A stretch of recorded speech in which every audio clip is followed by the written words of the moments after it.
Só vou pedir um segundinho para eu pegar aqui as biografias das meninas, e agora eu peço que o pessoal do Proped pode fechar suas câmeras, e aí peço que a Dede já está ali, a postos. Então, hoje nós temos duas convidadas, a Edilaine Ricardo Machado e a Tanise Miller Ramos. Tenho certeza que muitos aqui já se conhecem, né? Então, mas ainda assim acho que é bacana porque isso vai ficar gravado, isso vai ficar registrado, outras pessoas vão poder acessar.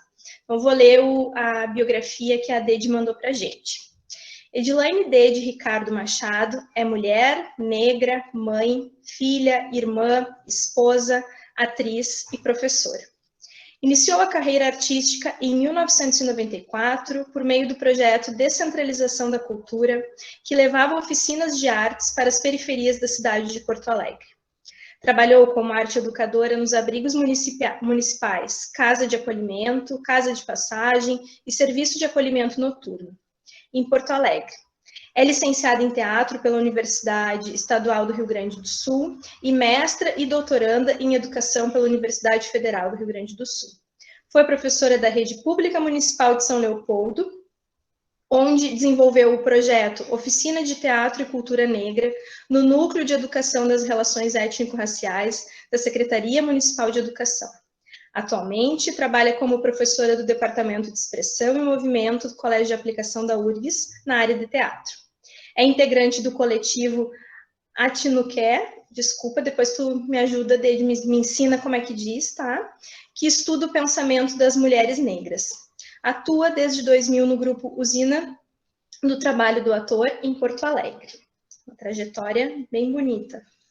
Agora a Tanise. Tanise Miller Ramos é professora há mais de 20 anos, trabalhando com o ensino dos anos iniciais nas redes estadual e municipal em Porto Alegre e também na rede particular. É graduada em Pedagogia pela URGS e possui mestrado e doutorado pelo Programa de Pós-Graduação em Educação da URGS, desenvolvendo pesquisas ligadas à educação das relações étnico-raciais. Atualmente, é professora do Departamento de Humanidades do Colégio de Aplicação, atuando no ensino de crianças no projeto Unialfas. É também integrante do GT ERER na Educação Básica, filiado ao NEAB. Atua na formação de professores, tendo experiência no ensino superior em cursos de pedagogia e no curso de extensão Uniafro. Política de promoção para a igualdade racial na escola desde 2014. Coordena o projeto de extensão Diálogos Interculturais para ERER e o projeto de pesquisa A Construção de Metodologias de Ensino para ERER no Cotidiano Escolar. Muito bem, formalidades feitas. Gurias, muito obrigada por terem aceito o convite. Eu sei que vocês estão participando de muitas ações nesse mês, né? Essa se soma a mais uma, mas é muito significativa, então agradecemos a disponibilidade de vocês, agradecemos a Tanise por ter junto conosco organizado as partes burocráticas para que a gente pudesse estar aqui. Então, passo a palavra para vocês. Quando vocês quiserem que a gente comece a apresentar o material de vocês, né? Coloque na tela, vocês só avisem, certo? O pessoal que está nos assistindo, se quiser deixar pergunta no chat, se quiser se inscrever no chat para fazer sua pergunta, nós não somos tantos assim, então sejam muito bem-vindos e bem-vindas para abrirem as suas câmeras, né? Abrirem seus microfones, como vocês se sentirem à vontade. Então, vocês podem se inscrever para falar ou colocar uma pergunta ali no chat que eu vou ficar cuidando, certo? Eu vou desligar minha câmera, desligar meu microfone, mas eu estou aqui, qualquer coisa, é só chamar.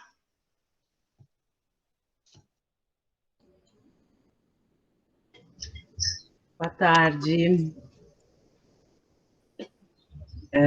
Obrigada pelo carinho dessa recepção, e realmente novembro é sempre uma loucura para quem trabalha com educação das relações étnico-raciais, mas ao mesmo tempo é uma loucura maravilhosa, né, Tanise? É uma loucura maravilhosa porque a gente precisa falar, né? A gente precisa compartilhar dessas questões, porque a lei é muito nova, a lei tem 17 anos, então a gente tem que a gente sabe que tem que ficar jogando essas sementes, assim, para que as coisas andem.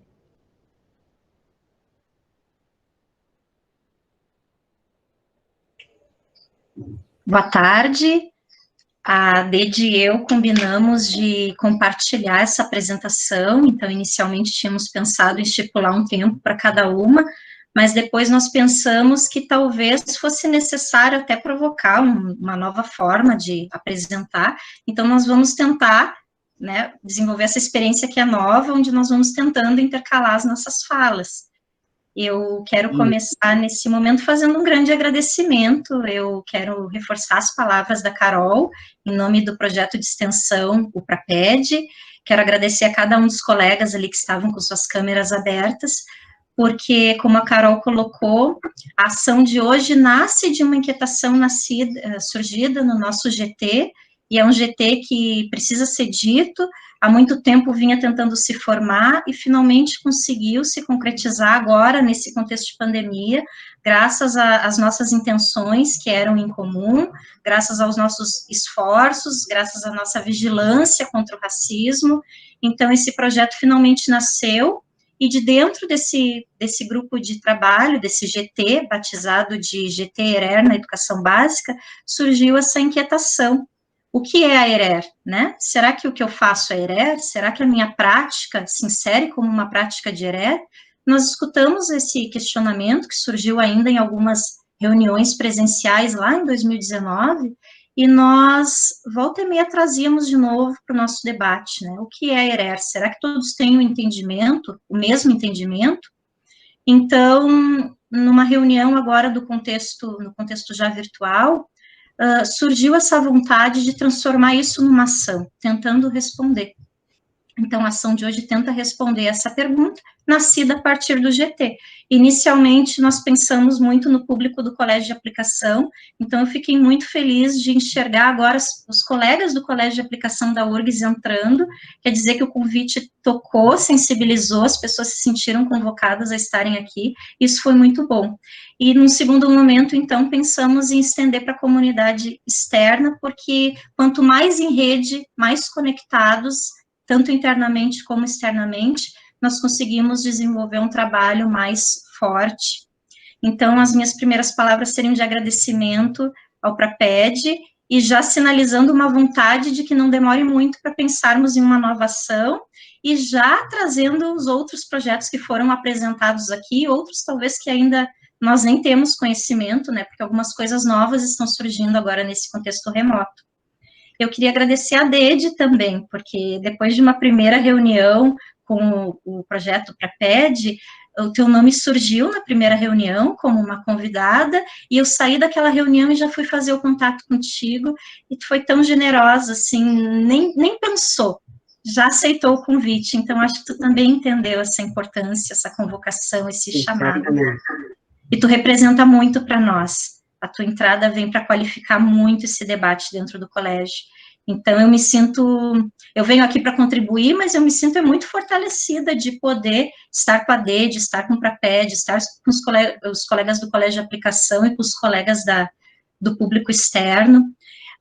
Eu acho que aqui a gente fortalece um grande princípio da ERER, e nós vamos falar sobre isso ao longo do encontro de hoje, que é o trabalho numa perspectiva de comunidade, um trabalho em rede.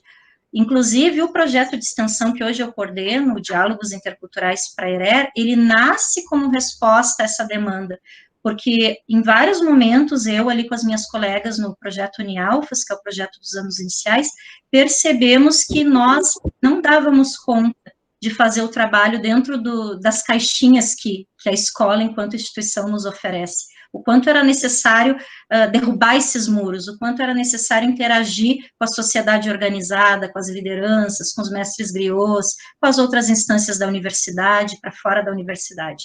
Então, esse projeto de extensão, a Carol, naquele momento, pediu para eu falar, eu disse, depois eu insiro. Esse projeto de extensão nasce também como resposta a esse desconforto, essa inquietação que vai surgindo no nosso cotidiano enquanto docente de uma escola. E, Dede, eu não sei, eu fiz, assim, uma breve introdução também, já agradecendo, se tu quiser complementar.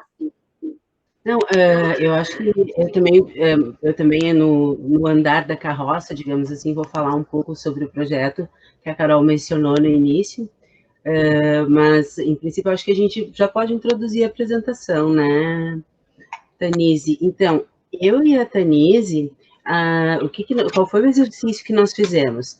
Nós duas examinamos, analisamos ali as diretrizes curriculares para a educação das relações étnico-raciais e selecionamos alguns pontos. É difícil selecionar os pontos, porque a escrita do documento é muito linda, né?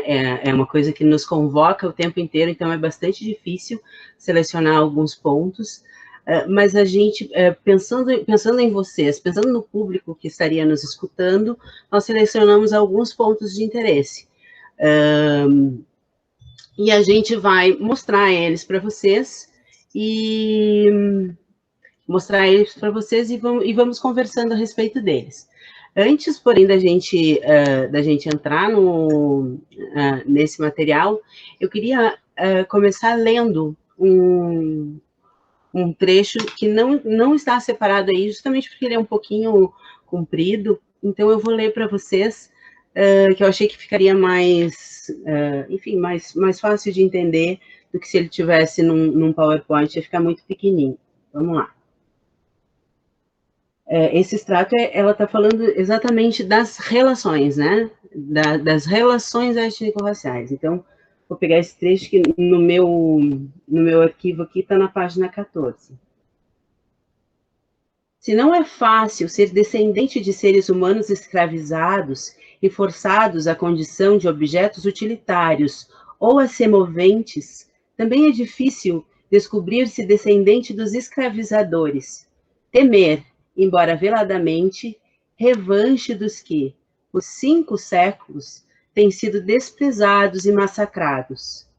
Para reeducar as relações étnico-raciais no Brasil, é necessário fazer emergir as dores e medos que têm sido gerados. É preciso entender que o sucesso de uns tem o preço da marginalização e da desigualdade impostas a outros.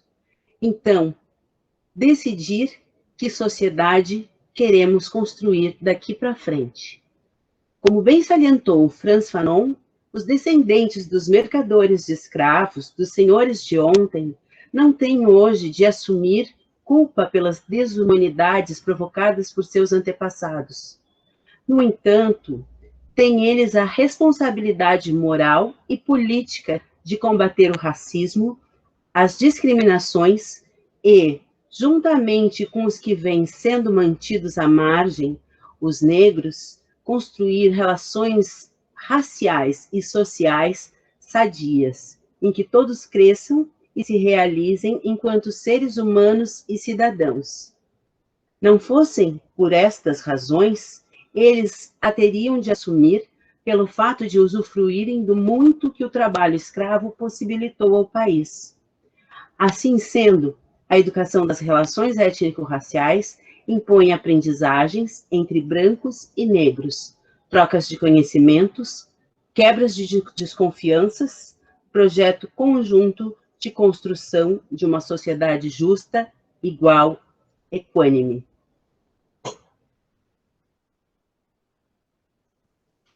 E não sei se é do conhecimento de todos, mas a relatora das diretrizes curriculares nacionais para a educação das relações étnico-raciais, acho que a gente tem chamado de DCNs para a ERE, é a professora Petronília Silva, que foi aluna do Colégio de Aplicação, fez parte da primeira turma do Colégio de Aplicação e retornou depois, inclusive, como professora do colégio. Então, a professora Petronília já disse que ela não se coloca como autora exclusiva das diretrizes, porque ela representava o movimento negro, então ela sistematiza as ideias do movimento negro para organizar esse parecer. Eu quero ler um trechinho da dedicatória do livro dela, as palavras iniciais, nesse livro que nós vamos colocar nas referências, Entre Brasil e África, Construindo Conhecimento e Militância. Nesse livro, a professora Petronília narra sobre a sua trajetória inclusive vai ter um capítulo onde ela vai falar sobre a chegada dela no Conselho Nacional de Educação, sendo a primeira mulher negra a ocupar um assento no Conselho Nacional de Educação, e ela, então, finalmente sistematizando uma luta que é histórica, porque representa a luta do movimento negro no século XX, por políticas de reparação e afirmação do povo negro na educação. Ela, então, se torna relatora das diretrizes curriculares nacionais. Isso, para nós, do Colégio de Aplicação da URGS, é um grande orgulho, né? Um orgulho a mais pela personalidade da professora Petronilha, que tem sido, inclusive, uma contribuidora dos nossos projetos, né? Em vários momentos desse ano, ela é muito generosa e muito disponível. Sim, e ela esteve conosco nesse formato à distância, né? Mas já revelou um desejo de nos encontrar presencialmente assim que isso for possível. Então, certamente, quando nós pudermos retornar à presença, nós vamos arranjar um momento para receber com o carinho que ela merece na escola. É uma vontade, um desejo muito grande. E nesse livro, ao narrar a sua trajetória, não tem como a gente pensar em diretrizes sem pensar na professora Petronilha e sem pensar no movimento negro, né? Porque é a sistematização de uma luta muito anterior a nós. Então, nesse momento, nós pensamos muito sobre a ancestralidade, sobre o trabalho daqueles que nos precederam, né? Fazendo reivindicações pela qualidade da escola pública, que interessa a todos, negros e brancos. E a professora Petronilha, então, através desse livro, que, inclusive, alguém perguntou de novo o nome do livro, é Entre Brasil e África, nós vamos colocar nas referências, né, e depois vamos disponibilizar para vocês. A professora narra a própria trajetória pessoal, acadêmica, profissional, e ela vai se colocando, inclusive, desde a sua infância, mostrando como ela foi se constituindo enquanto esse sujeito ocupado e preocupado com o combate ao racismo. Então, é um livro que nós recomendamos leitura, e logo nas palavras iniciais, a professora Petronilha vai escrevendo de um jeito muito poético esse livro, e foi isso que me encantou. Ela escreve academicamente, ela faz citações, ela se apoia em fundamentos teóricos, mas ela traz muito do vivido, e acho que isso vem bem ao encontro do que propõe a ERER, que é fragilizar essa hegemonia única da razão dentro da escola, uma ciência colonizada, uma ciência dura, que dá um privilégio especial para a racionalidade, quando nós podemos aprender e conhecer e produzir conhecimento utilizando a razão, a emoção, o corpo, o movimento, o sentimento, o coração. Então, as palavras dela são as seguintes: as palavras são pura energia. Minha mãe ensinava que há palavras que nunca se deve dizer, jamais dirigi-las a pessoa alguma, e que há outras palavras que têm o dom de construir, de fortalecer quem as ouve ou lê. Que os ancestrais me deem o dom das boas palavras e me ensinem a esquecer as outras. Que não percamos a força que herdamos dos nossos antepassados, para que tenhamos a capacidade de resistir, mesmo quando não parece existir possibilidade de esperança. Então, ela inicia, assim, tão lindamente a escrita desse livro, um livro que, se possível, nós vamos retornar a ele em alguns momentos da fala de hoje, e ele é um livro, inclusive, que firma o nosso compromisso, essa leitura que eu escolhi para iniciar hoje, firma esse compromisso de estarmos todos juntos convergindo nessa direção que é a vigilância, a denúncia e a criação de propostas para combater o racismo. Nós começamos pelas diretrizes curriculares nacionais, foi uma escolha, como a Deide colocou para nós, porque as diretrizes curriculares nacionais para ERER inauguram o conceito de ERER no Brasil, no ano de 2004. Então, quando a gente enxerga em alguma citação, parecer número 0304 do CNE, que é o Conselho Nacional de Educação, resolução número 1 de 2004, são referências ao texto das diretrizes curriculares nacionais para ERER, onde esse conceito, então, começa a se tornar um princípio de trabalho, né? Porque às vezes as pessoas pensam, de onde é que surgiu isso? Eu já me deparei muitas vezes com essa pergunta, né? As pessoas dizem assim, mas de onde é que isso saiu? Mais uma demanda para a escola, mais uma responsabilidade para o professor. Isso vem a fortalecer um propósito de educação antirracista, mas esse parecer vem principalmente trazer referenciais para o dia a dia, para o cotidiano, para a possibilidade de, inclusive, intervir no cotidiano, enquanto docente, né? Então, a nossa escolha por partir desse texto é porque é onde, pela primeira vez, ele é apresentado com sustento histórico, metodológico, pedagógico. A relevância da ERER começa a se constituir, então, de 2004 para cá. Sim, e eu acho importante também a gente colocar, vocês veem que esse parecer é de 2004 e a Lei 10.639 é de 2003, né? Então, o movimento negro é tão articulado e efetivo nas suas ações que exatamente o que eles fizeram, eles conseguiram a lei, que para mim é a grande chance do povo negro de sair desse lugar de preconceito, de discriminação, e, enfim, é pela educação dos que estão aqui, dos que virão depois. Então, para mim, eu me agarro à Lei 10.639 como essa grande chance, como essa possibilidade de reverter essa situação. Então, eles trouxeram a lei, conseguiram a lei, e, em seguida, eles sistematizaram as diretrizes no sentido de dizer, agora é obrigatório história e cultura afro-brasileira e africana nas escolas. Agora, a gente vai mostrar para vocês como vocês podem abordar a cultura e a história afro-brasileira e africana. Então, esses aqui, eu sempre digo assim, eles são os primeiros passos para quem quer trabalhar com a ERER. É o beabá da ERER, porque aqui eles vão te dizer exatamente por onde se precisa ir. Então, não é à toa que nós colocamos esse parecer como leitura básica para o encontro de hoje e para toda a nossa vida, né? Ele precisa ser lido, ele precisa ser conhecido. É interessante que ele é apontado, ele é reconhecido, todos os professores sabem que existe esse parecer, só que quando nós começamos a conversar entre nós, né, nos nossos próprios grupos lá no Colégio de Aplicação, mas o que exatamente diz esse parecer? Nós percebemos que existe um desconhecimento mais profundo, né? Nós sabemos muito superficialmente que ele vem para regulamentar a aplicação da lei, vem para trazer esses dispositivos para nos auxiliar, mas as pessoas ainda não conhecem a fundo. E é interessante que esse parecer vai virar um capítulo das diretrizes curriculares nacionais para a educação básica lá em 2013.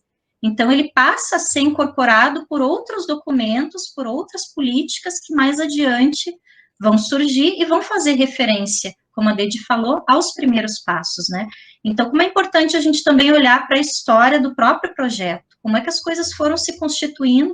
Isso é uma resposta para quem às vezes reclama, né? Poxa, mas aí decidiram mais uma coisa e jogam aqui no meu colo como se eu fosse capaz de dar conta de tudo. Eu já escutei muitos professores demonstrando a sua resistência com comentários assim, mas nada foi criado da noite para o dia, é tudo um processo que, se a gente for, inclusive, analisar, começou lá no século XX e muito por conta de professoras negras que já militavam por políticas de reparação, políticas de afirmação, onde a educação é vista como estratégia para desestruturar o racismo. Eu acho que pode passar para o próximo, por favor, Karine. Então, nossa questão suleadora. O que é a ERER? Foi interessante, né, Dedi, porque a Dedi fazia o exercício dela de fazer alguns destaques do parecer na casa dela e eu na minha, e quando nós fomos compartilhar os materiais, as duas tinham utilizado esse conceito do sulear. E como esse conceito não é um detalhe, ele é uma atitude política, né? O que é o sulear, se não um posicionamento político que busca se associar à descolonização da ciência, do currículo e da escola. Eu não sei se alguns estão vendo pela primeira vez, mas é uma maneira de marcar que nós queremos justamente, através dos vários processos, das várias oportunidades que nós temos, descolonizar o currículo, descolonizar o pensamento escolar, descolonizar as nossas metodologias. Então, não utilizar o norte como referência, mas sim o sul. né? Pensando que na representação do mundo no mapa nós estamos no sul, por que nós não nos identificamos com alguma coisa mais nossa, né?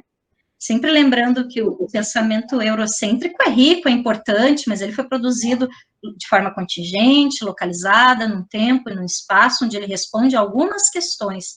Nós precisamos ampliar e articular com posicionamentos, formas de pensar que sejam mais nossas, né, enquanto Brasil, enquanto Latinoamérica, enquanto maioria negra, maioria indígena.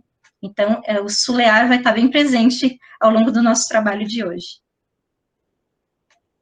E é uma questão que, para o povo negro, é bastante importante, que é também a de nos colocarmos e nos orientarmos por nós mesmos, por nós mesmas, né? Não, então, essa coisa do Sul também tem a ver com isso, também tem a ver com as nossas afro-brasilidades, com o nosso pensamento, nos orientarmos a partir do nosso pensamento, das nossas concepções filosóficas e metafísicas de mundo, que são outras, que são diferentes da filosofia eurocêntrica, por exemplo.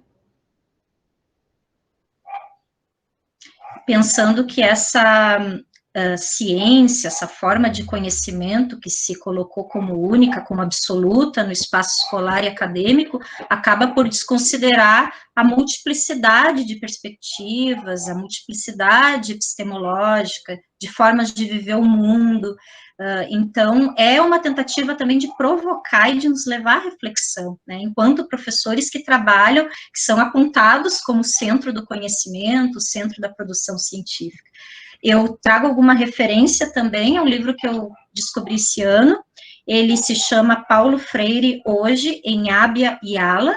É um livro que vai revisitar o Paulo Freire, e eu tinha uma vontade muito grande de fazer isso, até porque o Paulo Freire vem sendo tão apontado, tão associado nesse atual contexto que estamos vivendo enquanto país, né, de uma forma tão pouco gentil. Então, eu tentei revisitar Paulo Freire e fui buscar alguns autores que leem Paulo Freire, que, inclusive, associam o pensamento de Paulo Freire à educação antirracista. Então, eu recomendo esse livro, e foi desse livro também, de onde eu tirei alguns referenciais para poder sustentar a ideia do Sulear.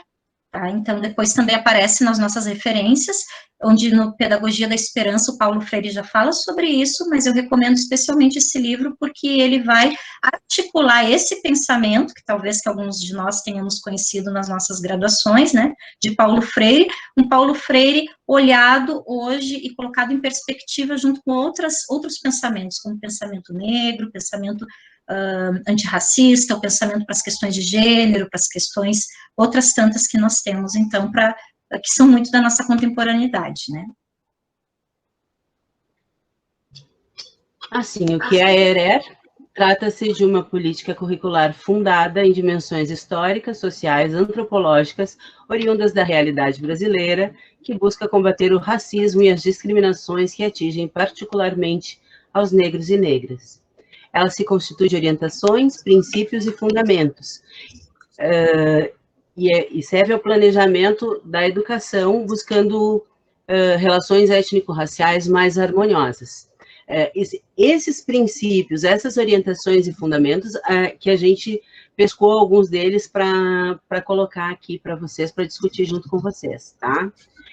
E ela expressa as reivindicações e propostas do movimento negro ao longo do século XX, apontando para a formulação de projetos empenhados na valorização da história e cultura dos afro-brasileiros, dos africanos, e na reeducação das relações étnico-raciais.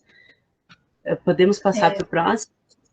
É interessante que, já com essas pistas, nós percebemos que a ERER não é um conteúdo, né? Pelas colocações ali, pela profundidade, a contextualização histórica, pedagógica, metodológica, epistemológica, a ERER está muito mais para um projeto de educação, de sociedade, um projeto de nação, um compromisso que é da escola, é do professor, então passa por esse plano individual, é um compromisso institucional, né, enquanto talvez rede de ensino, é um compromisso nacional, porque ela é política de ações afirmativas na educação básica, ela também é um compromisso internacional, porque no ano de 2001, o Brasil, participando de uma conferência na África do Sul, se colocou perante a comunidade internacional como um país disposto a lutar contra o racismo. Primeiramente, reconheceu que o país tinha o racismo produzia desigualdades e que era necessário desenvolver ações de combate, e a educação seria uma estratégia central.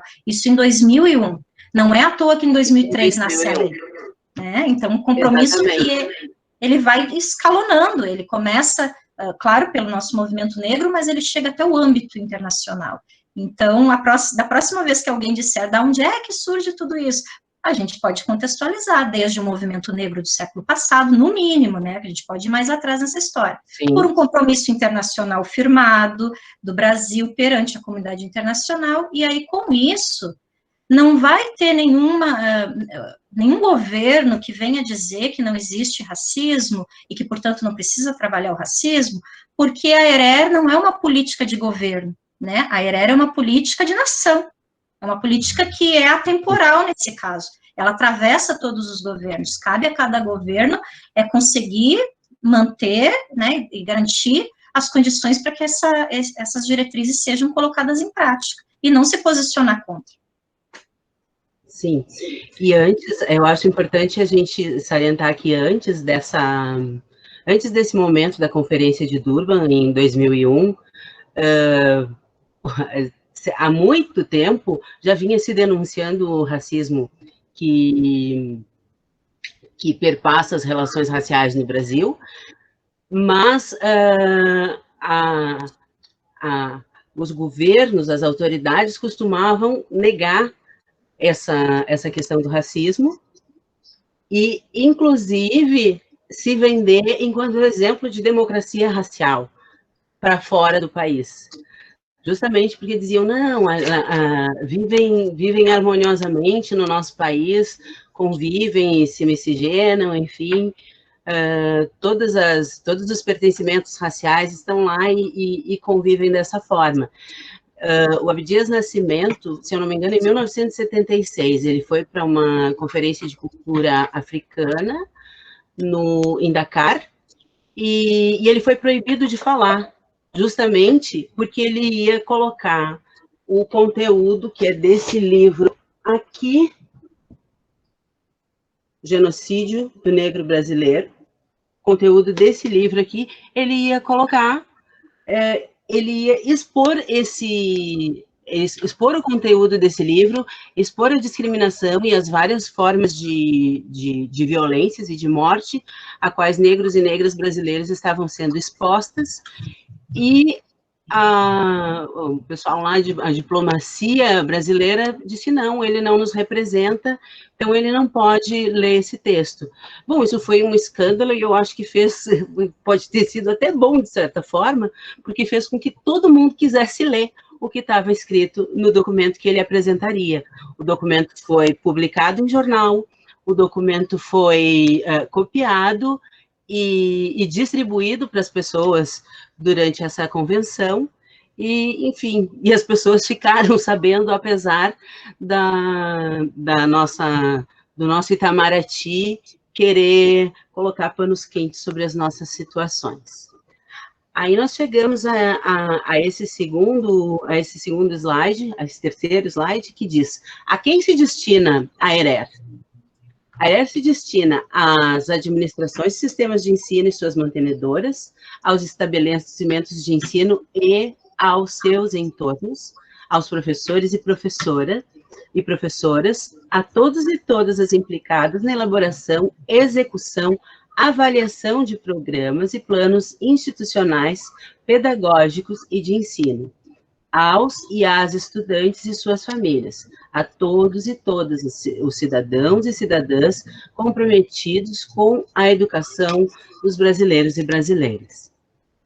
e em vários momentos o parecer vai citar que essa não é uma responsabilidade única nem do professor e nem da escola. Então, a comunidade, o entorno é chamado o tempo todo para essa responsabilidade, né? Foi daí, inclusive, vou reforçar, daí que surgiu no meu caso, esse desejo por construir um projeto de extensão onde nós pudéssemos estar mais articulados com o entorno da escola. Em vários momentos onde eu, trabalhando com as crianças, percebia que eu não dava conta, a começar pela representatividade, né, enquanto professora branca, perante o meu grupo de alunos de negros e brancos, eu comecei a criar algumas ações para que a comunidade entrasse mais na minha sala de aula, estivesse mais presente. E é daí que surgiram algumas experiências que são muito do campo micro, né, porque são experiências ali da minha sala de aula com alguns alunos, onde mestres griots entram, onde familiares dos alunos vêm para contribuir, e atendendo, inclusive, a nossa necessidade de representatividade, né? Não que a busca seja só por representatividade, mas no caso do Colégio de Aplicação em especial, onde somos um grande coletivo de professores brancos, por conta do nosso processo histórico, né, enquanto Estado do Rio Grande do Sul, também.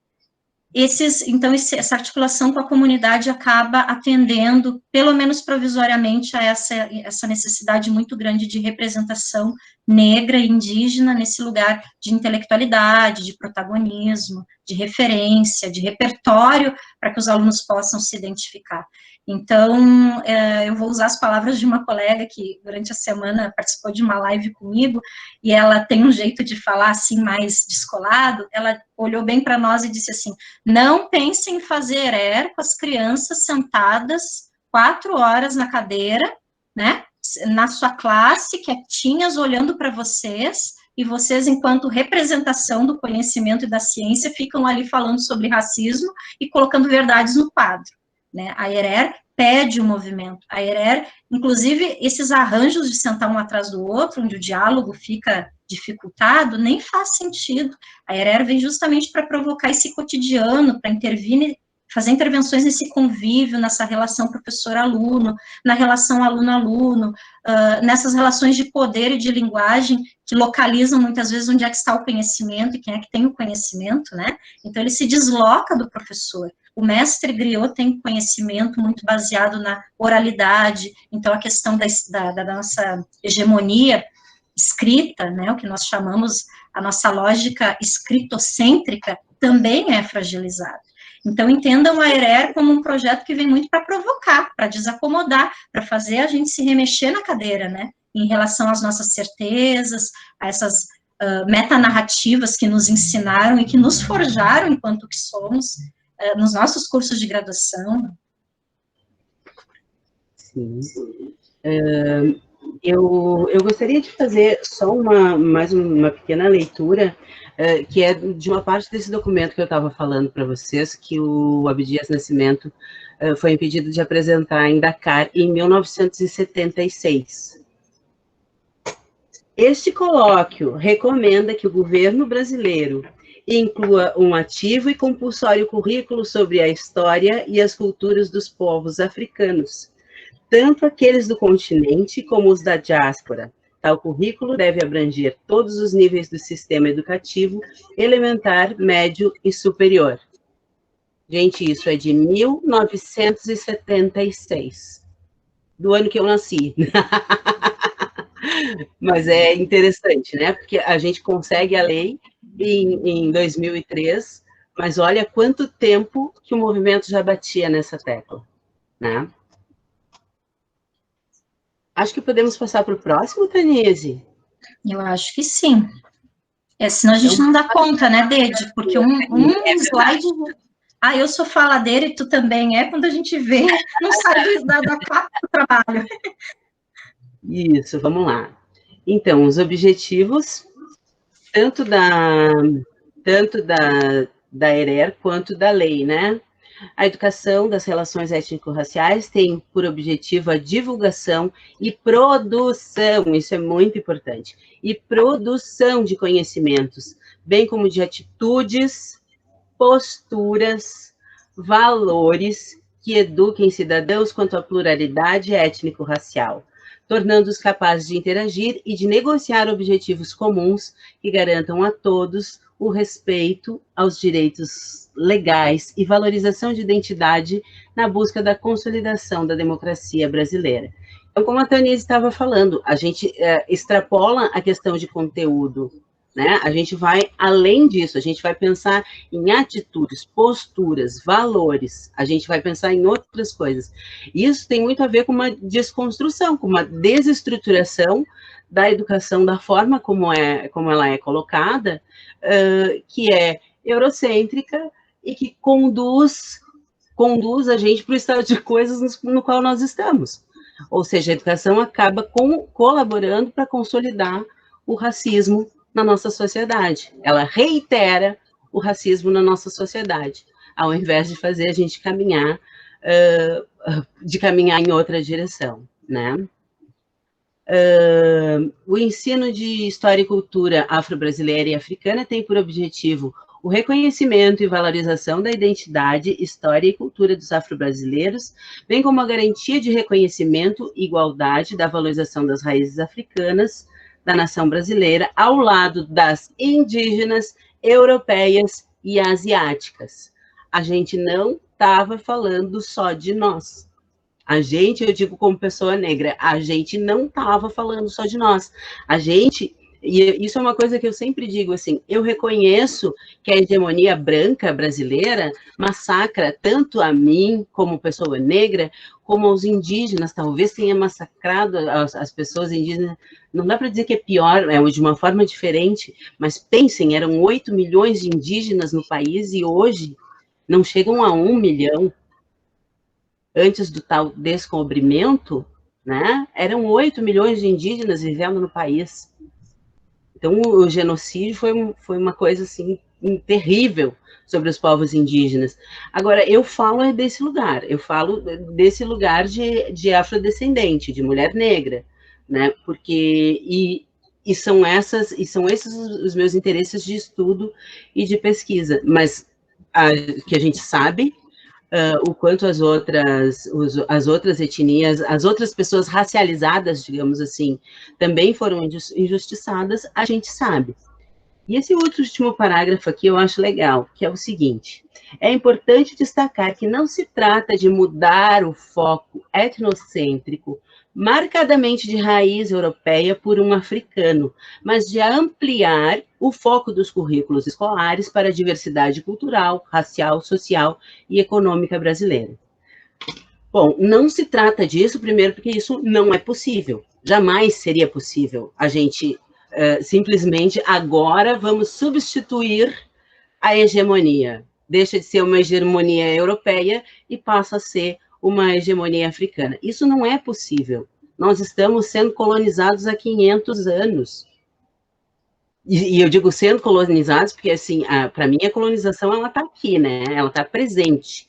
Portugal foi embora e a gente continua com os mesmos valores, inclusive esses valores raciais, né? Inclusive essa hierarquia racial que coloca as pessoas racializadas num nível de inferioridade em relação aos eurodescendentes, né?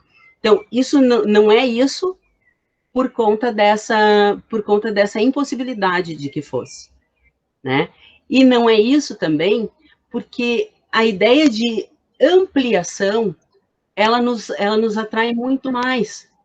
A diversidade nos qualifica, quanto mais qualifica as nossas formações, quanto mais a gente conhece a respeito da cultura negra, da cultura indígena, da cultura asiática, e mesmo da cultura grega, da cultura romana, quanto mais a gente conhece dentro desse leque de possibilidades, mais qualificados como pessoas, como seres humanos, nós somos.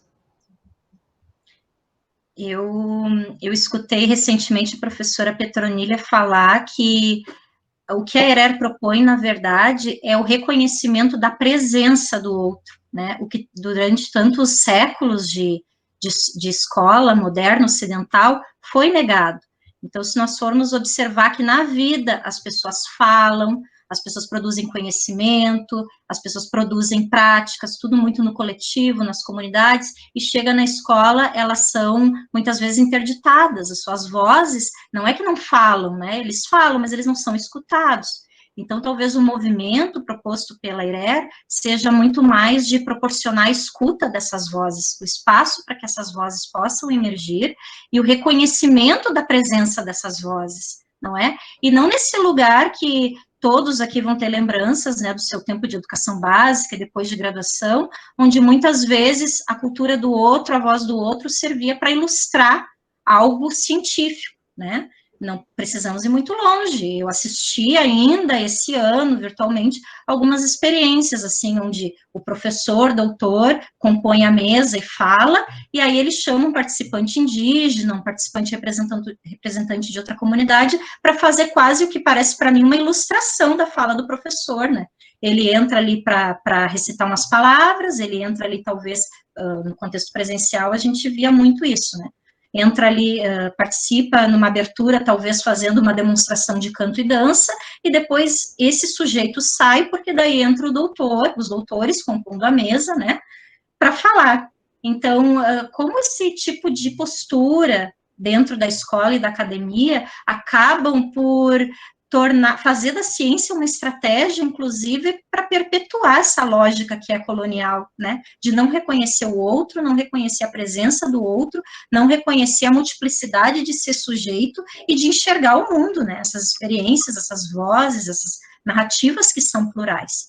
Então, a reivindicação da ERER é muito por isso, pela ampliação.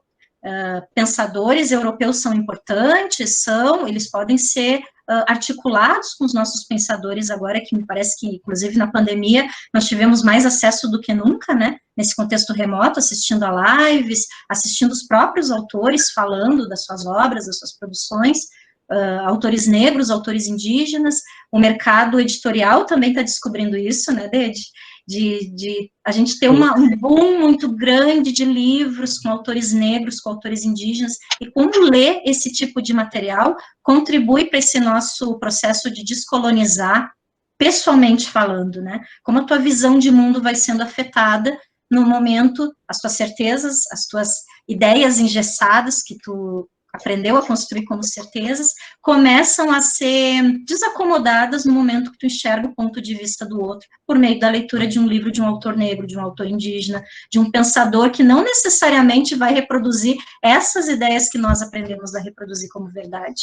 Então, aí está a grande sacada da ERER, de nos levar a pensar nesse processo de vigilância, desse racismo que é cotidiano, que está na ciência, que está na atitude mais simples do nosso cotidiano, que é selecionar um texto para apresentar para os alunos, algo que é colocado no quadro, os alunos vão ter acesso, vão copiar. Essas simples atitudes, se não forem vigiadas e observadas na sua historicidade, né, de onde é que elas surgem, elas podem compactuar com o racismo na instituição.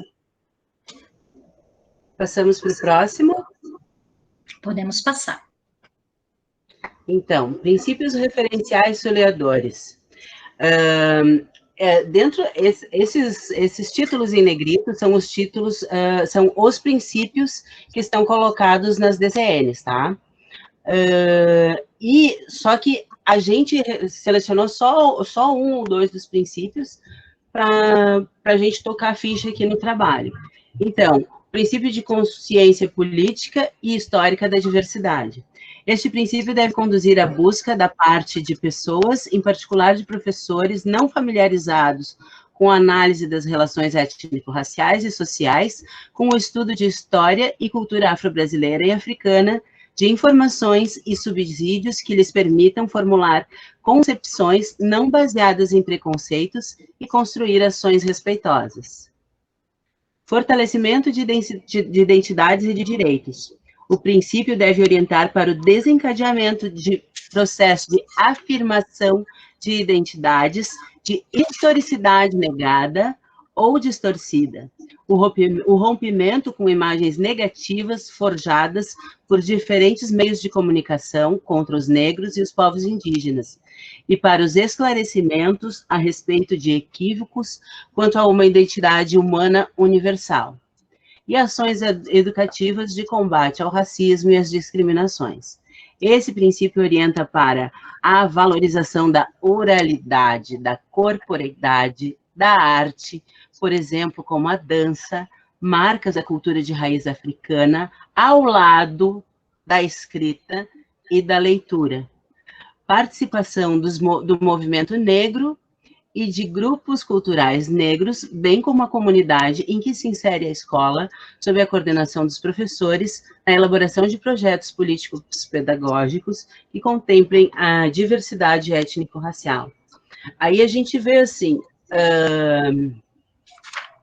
essa participação, como a Tanise diz, o diálogo com os mestres griots e com as pessoas do movimento social negro, ele é fundamental.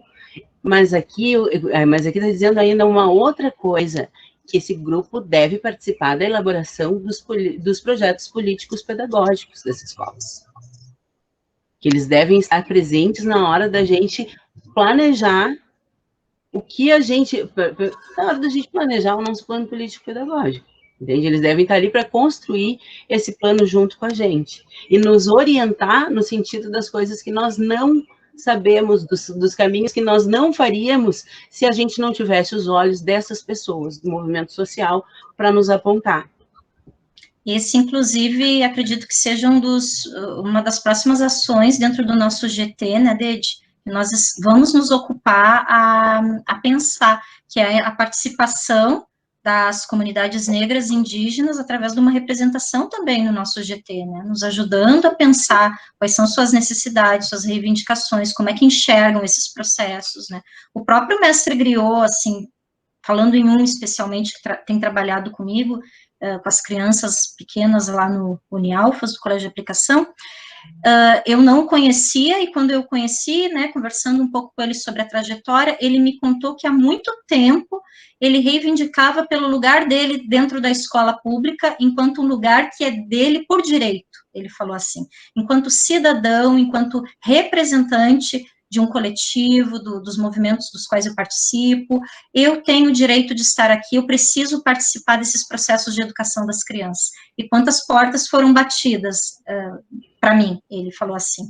E eu conheci de outras formas, não é? Mas essa colocação desse mestre reforçou em mim esse desejo que está na lei, né? Ele é um desejo meu, mas eu me baseio na lei, no parecer, para pensar isso, que é essa articulação cada vez maior com outros intelectuais, podemos assim chamar, né? Para além dos muros da escola.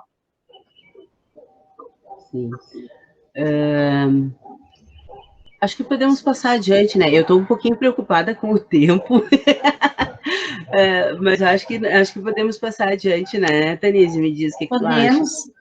Eu acho interessante também só mencionar de que as diretrizes não trabalham com objetivos, e acho que esse é mais um movimento anticolonial, digamos assim, né? Trabalham com fundamentos, com bases filosóficas, princípios, né? Com bases filosóficas, exatamente. Isso. Então, acho que isso também, depois, para os nossos planejamentos, tem que servir também de atenção, né? De trabalhar muito mais nessa perspectiva de bases, fundamentos, e não objetivos, competências e habilidades, né? Porque ele busca também romper com essas outras lógicas mais consagradas, falando de educação.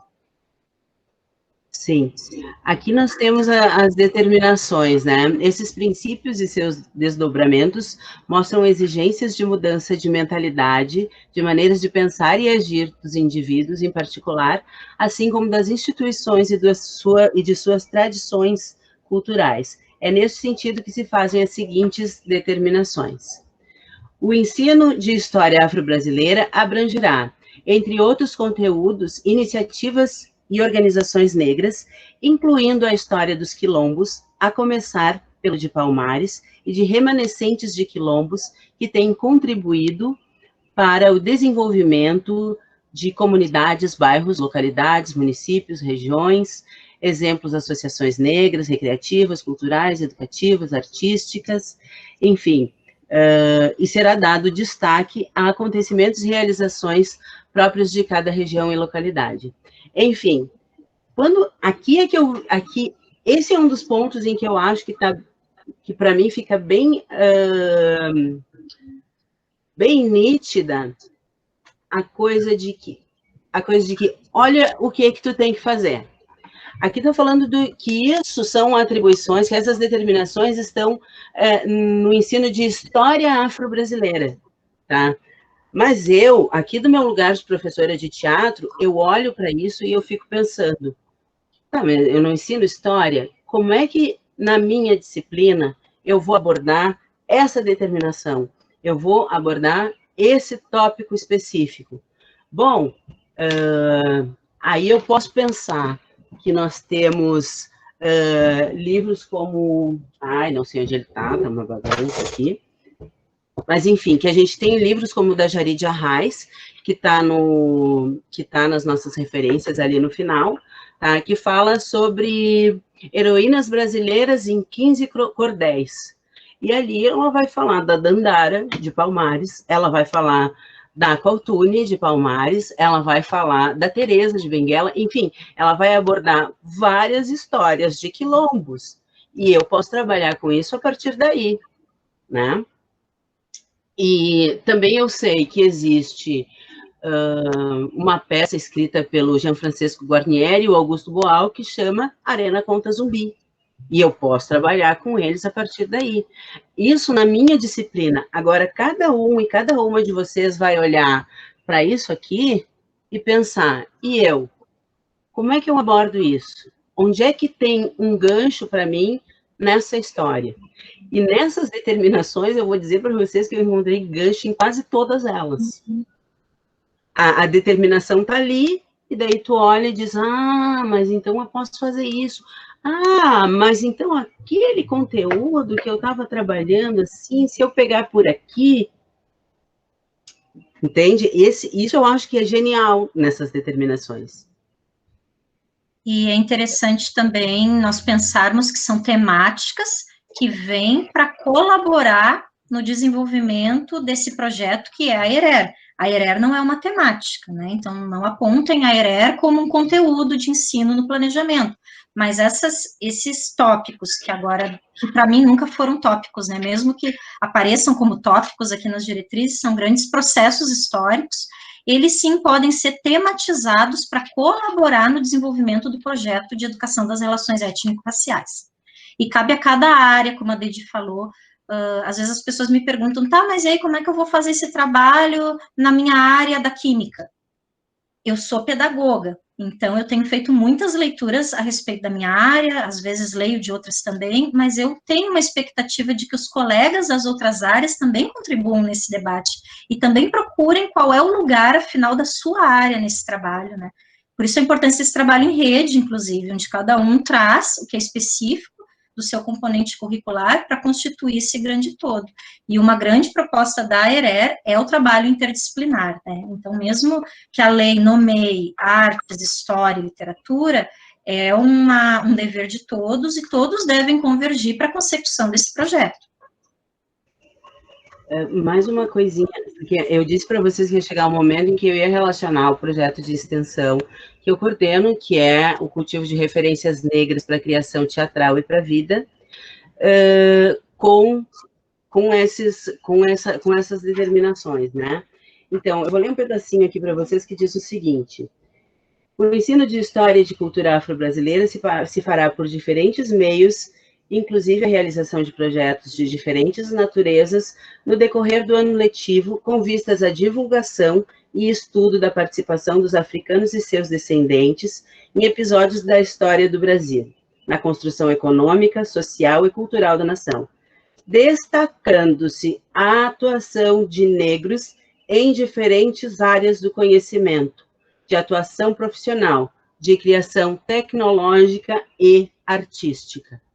É nessa frasezinha aqui que eu me baseio para desenvolver o projeto, porque o projeto, esse meu projeto, ele tem essa característica que é justamente a de trazer essas pessoas negras como produtoras de artes, de apresentar esse público para as crianças e para os adolescentes, né? Então, é mais uma vez assim, olha o que eu pesquei do que está dito aqui e como é que eu vou desenvolver isso na minha prática, na minha prática pedagógica.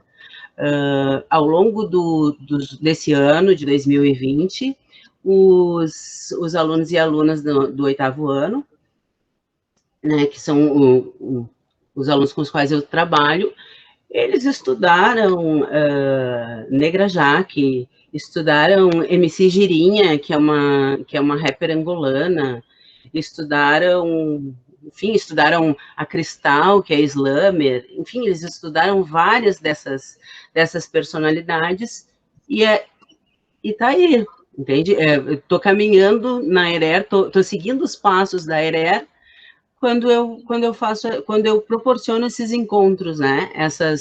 Essa comunicação, essa interação entre essas pessoas, tá? E na nossa página do Insta e do Facebook, nós temos, olha, acho que a gente deve ter agora uns 70 artistas, mais ou menos, entre 70 e 80 artistas que foram apresentados desde o início de julho até agora, e que seguirão sendo apresentados novos artistas até o final de dezembro.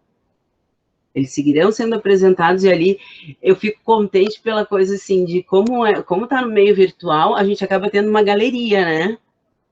Amanhã ou depois eu pego, dou um linkzinho daqueles ali, ó, vai atrás desse poema, dessa música, dessa cantora, enfim, e vamos trabalhar com ela. Passamos, Tanise? Passamos, para dar conta. Para dar conta. Nossa! Esse é um dos princípios mais valiosos para nós, né? E olha só, esse eu coloco porque ele é muito valioso e ele é muito simples. Ele é muito Olha simples. só, inclusão de personagens negros e negras, assim como de outros grupos étnico-raciais, em cartazes e outras ilustrações sobre qualquer tema abordado na escola, a não ser quando se tratar de manifestações culturais próprias, ainda que não exclusivas de um determinado grupo étnico-racial. Pronto, é só isso e tu dá um passo na ERER. Tem um exemplo bem simples para quem é do cotidiano dos anos iniciais da educação infantil, o alfabeto que nós colocamos na parede. Quantos alfabetos eu vi nessa vida que dizia M de mãe, F de família, e esses personagens eram brancos, exclusivamente brancos, né? Como diz ali na determinação. Não há problema de ser branco, o problema é quando é exclusivamente branco, tu não enxerga outras representações. E da mesma forma, acho que esse princípio tem tudo a ver com o que a Deide estava falando, no contexto de trabalho com as crianças, essa inclusão de personagens acaba acontecendo muito pela literatura infantil, né, como a gente falou, o mercado editorial está atento, está percebendo que isso agrega, né, trabalhar com a multiplicidade é interessante, e disso as professoras, a escola e as crianças ganham muito, porque nós temos, inclusive, as bibliotecas de sala de aula, né, onde eu tenho observado um crescimento muito grande, até quantitativamente falando, de personagens negros protagonistas, e alguns nem necessariamente estão falando sobre relações raciais, eles apenas são personagens negros vivendo as mesmas aventuras que os outros personagens brancos viviam. Então, esse cuidado, né, ele não é um detalhe, a imagem, o material pedagógico fala pelo professor, mostra qual é a escolha do professor e qual é o posicionamento político desse professor. Eu estou atenta a tudo, inclusive folhinhas que nós distribuímos, tem que tomar cuidado para ter um equilíbrio de imagens que representem a maior multiplicidade possível, de autores, né, de perspectivas. Se num dia eu trabalhei com personagens, a história tinha um protagonista branco, eu já vou me organizar para tomar o cuidado de, numa próxima vez, que não demora muito, eu vou apresentar os personagens negros também, indígenas, e da mesma forma as questões de gênero, né, Deide? Sim, eu lembrei agora da tese da professora Gladys, não me recordo o nome da tese dela, mas a tese dela é de 2006, e na análise que ela fez, ela encontrou nos livros infantis, ela analisou os livros do Programa Nacional PNLD, ela analisou esses livros, e ela chegou à conclusão de que isso em 2006, tá? 98% dos protagonistas eram brancos. E uma grande maioria ainda eram meninos brancos, né? Uhum. E os outros 2% que sobravam eram representações que não orgulhavam o povo negro. Representações em lugar servil, representação caricaturizada do fenótipo negro, né? Por isso, eu volto na coisa da inclusão de personagens negros, que eu disse, é só isso que tu está fazendo, Heré. Mas não é só isso, é a representação positiva. Não adianta colocar uma representação negativa. Isso, muito obrigada, valeu, a gente já tem bastante, a gente vem tendo bastante ao longo de séculos, né? Então, representação positiva. Passamos, Tanise? Sim. Passamos. Falta pouquinho. Falta pouquinho. E também pra falta hoje. tempo para acabar. E também falta um pouquinho de tempo para acabar. Eu fico louca. Tá. Inclusão de discussão da questão racial como parte integrante da matriz curricular, tanto dos cursos de licenciatura para educação infantil, os anos finais e iniciais da educação fundamental, educação média de jovens e adultos, como de processos de formação continuada de professores, inclusive de docentes do ensino superior. Esse também eu acho fundamental, porque é uma pena que isso não aconteça. Disponibilização deste parecer na sua íntegra para professores e professoras de todos os níveis de ensino, responsáveis pelo ensino de diferentes disciplinas e atividades educacionais. Então, eu fui conhecer as diretrizes há uns 2 ou 3 anos, isso foi depois do mestrado, entende? Eu me formei licenciada em teatro sem conhecer as diretrizes, e as pessoas continuam se formando licenciadas, enfim, nas mais diversas áreas do conhecimento, sem conhecer. Eu fiz agora há pouco uma análise dos currículos para a minha pesquisa de doutorado, eu fiz agora há pouco uma análise dos currículos dos cursos de licenciatura em teatro, e nenhum deles tem na bibliografia as DCNs para ERER. Nenhum. Isso diz bastante, né? Por que a gente não conhece? A gente não aprende. Tinha que estar lá. Aí já está uma boa indicação, né, de começarmos a citar as diretrizes curriculares nos nossos planejamentos, nas nossas súmulas, assim como a literatura infanto-juvenil, de autores negros, né, de autores indígenas, eles apareçam. Isso mostra uma escolha, como eu falei, né, uma escolha pedagógica, um posicionamento político do professor, ao tomar cuidado com isso, que não são detalhes, são questões estruturantes do trabalho. Passamos para a quarta, para Vamos lá. 4.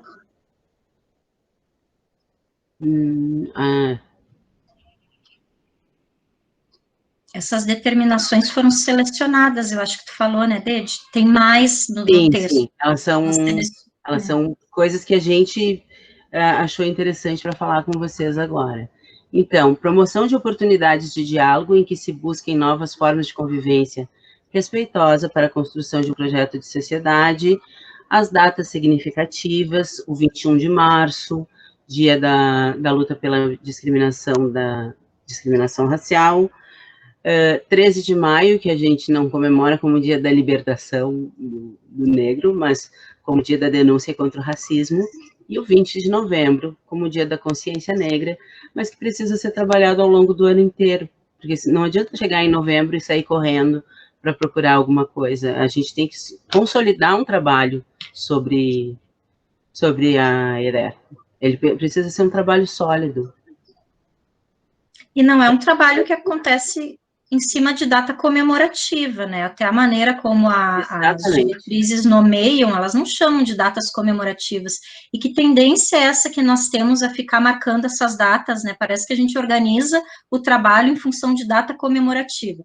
Então, é para ressignificar essa ideia de data, de trabalho em cima de data. São datas significativas, inclusive para o povo negro, para as comunidades indígenas. Algumas delas são ressignificadas, né? Vocês podem ver ali o 13 de maio, não é marcado como o dia da libertação dos escravos, o que fez parte da minha formação enquanto criança, né? Eu lembro muito forte, inclusive, das imagens.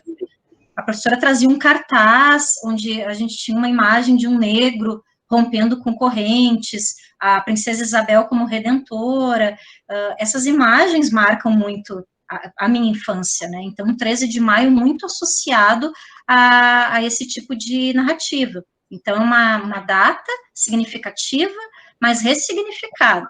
E outras datas que nós nem sabíamos que existiam, né? Que são datas muito importantes, não fomos ensinados. Aqui, por exemplo, não consta o dia 25 de julho, né? Dia da Mulher. Também senti falta de algumas. E caribenha.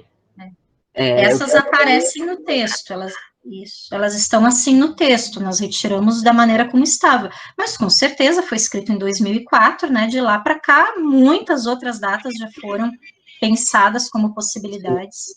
Uhum.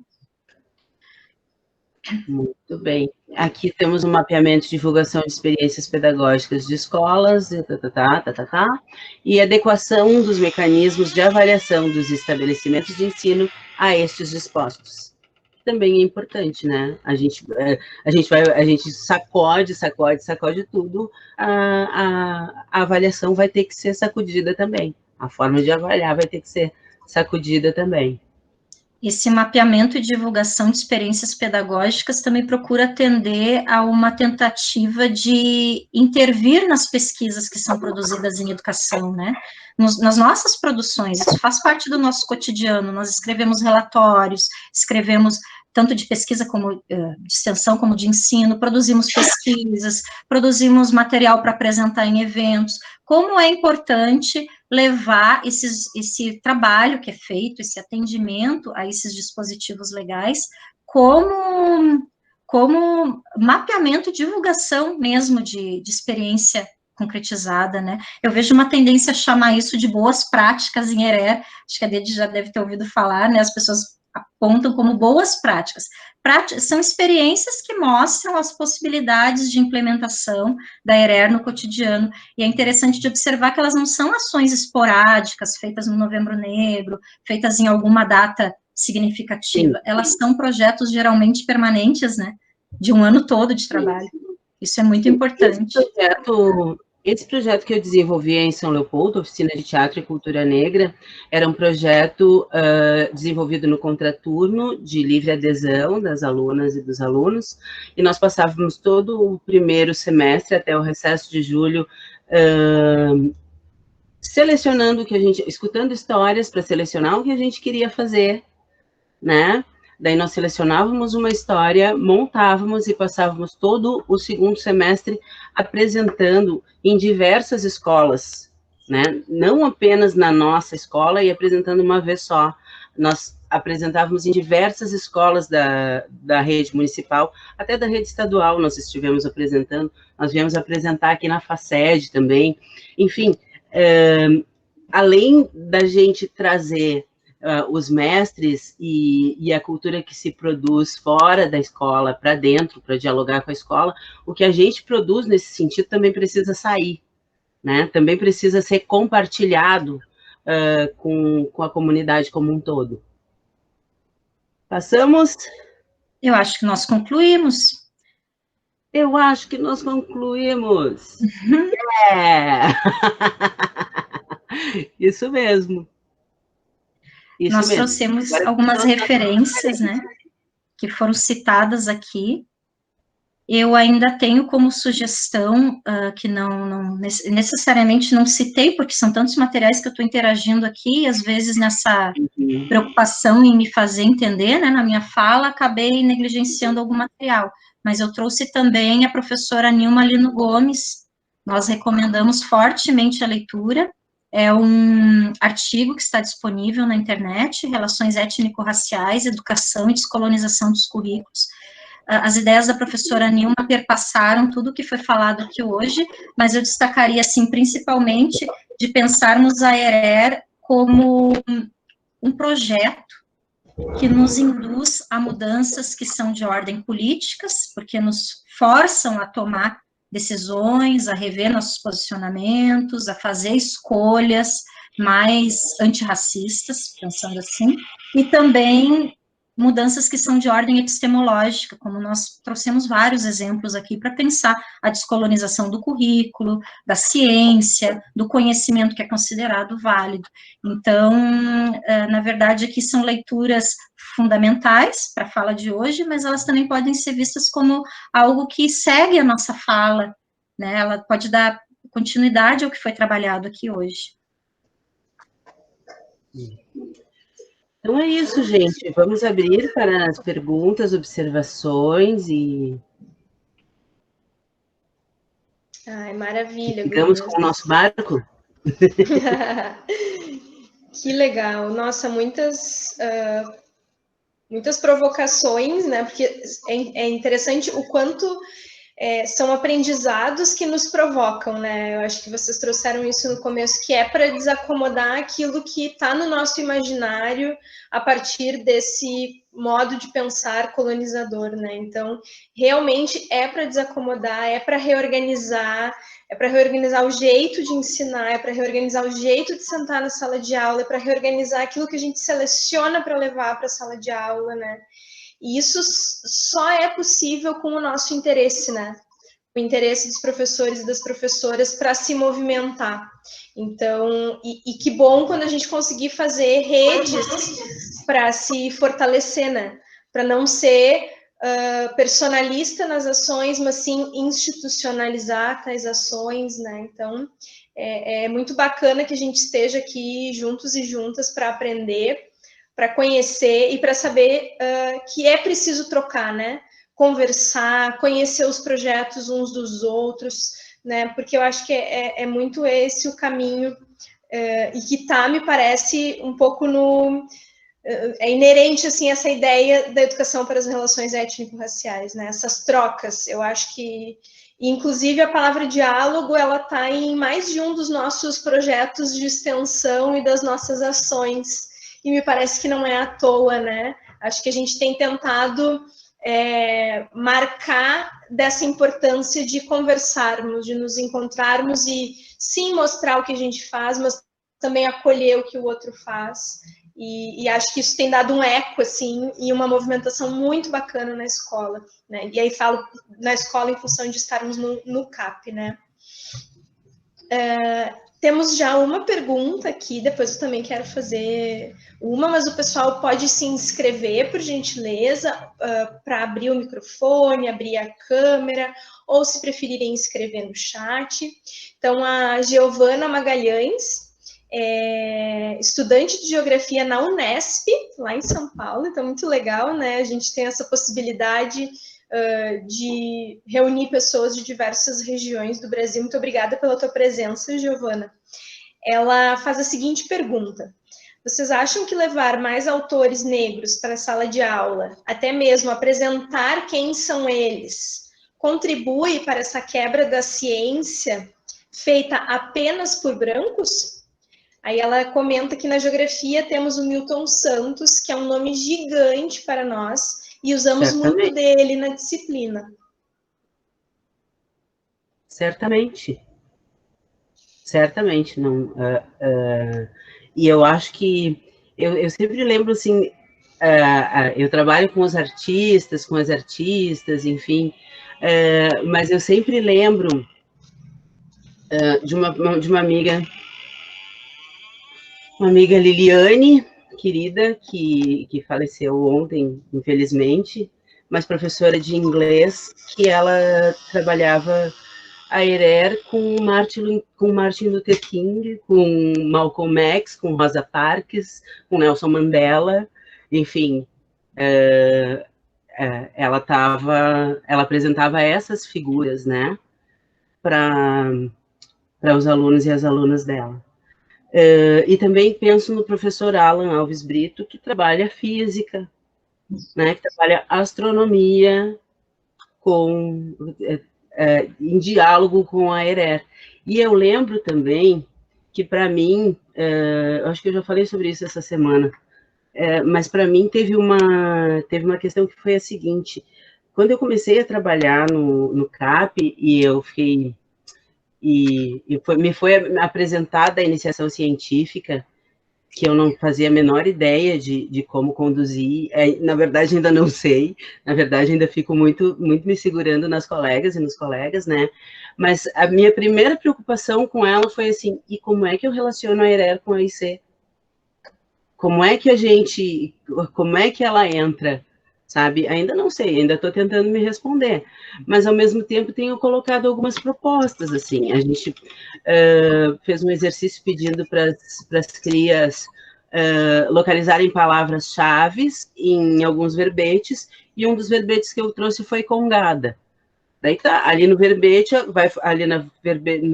no verbete sobre congada, vai falar sobre a Rainha Ginga, sobre o Rei Congo, sobre a Angola, e dizer que é uma manifestação afro-brasileira. Eu estou indo por aí, eu ainda não sei se é exatamente isso, mas vamos lá. Não sei se te responde, Giovana, mas... A pergunta da Giovana também me reportou a iniciação científica do Colégio de Aplicação. Então, assim, antes da iniciação científica, essa inserção dos personagens negros, dos autores negros, ela deve ser cotidiana. Isso é uma das lições que eu aprendi nesse trabalho de anos com a busca da educação antirracista. Então, não tem que ser um evento, não tem que se localizar em data comemorativa, não tem que acontecer porque houve um problema e precisamos solucionar, né, como essas tragédias que se anunciam, porque elas são cotidianas. Então, é essa necessidade de vigilância permanente, de combate permanente. Então, eu vejo ERER em tudo. Eu vejo ERER em tudo e não é uma temática.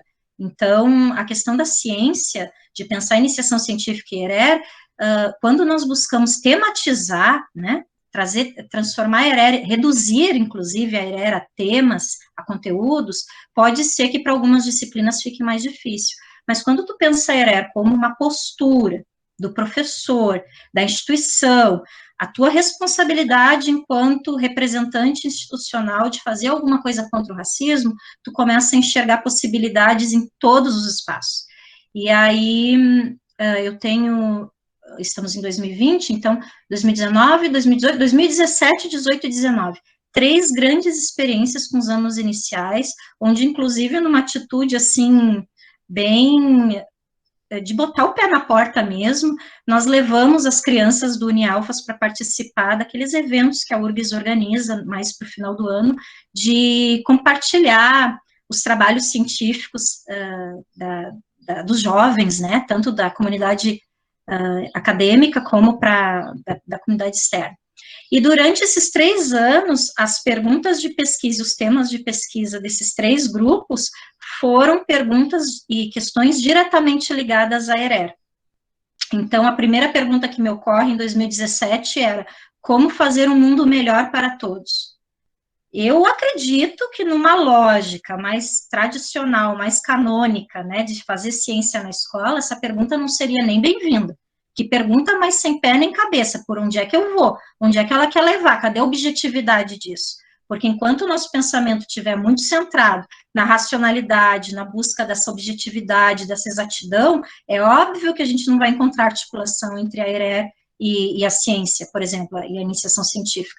No momento que tu começa a pensar que é necessário fragilizar esse tipo de pergunta, e isso não é fácil, vou colocar para vocês de alguém que enfrenta, assim, muitas vezes o desafio, o receio de ser interditada nessa atitude, o medo de não ser nem bem recebida, mas eu aprendi que é necessário fazer isso, porque isso rompe com o silêncio, e rompe com esses rituais pedagógicos que são perpetuadores do racismo.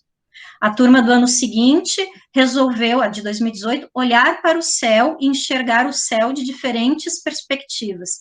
Então, eles chegaram a uma conclusão: o céu é o mesmo, só que a maneira de interpretar o céu é diferente. Então, lembro de uma cena muito simbólica, quando uma criança, em fase de alfabetização, né, dentro das suas hipóteses de escrita, foi até uma aldeia, e lá ela perguntou, no momento que foi dado, né, de levantar a mão e fazer uma pergunta, a menininha perguntou assim para a liderança: cacique, nós estamos estudando o sistema solar, estamos olhando para o céu.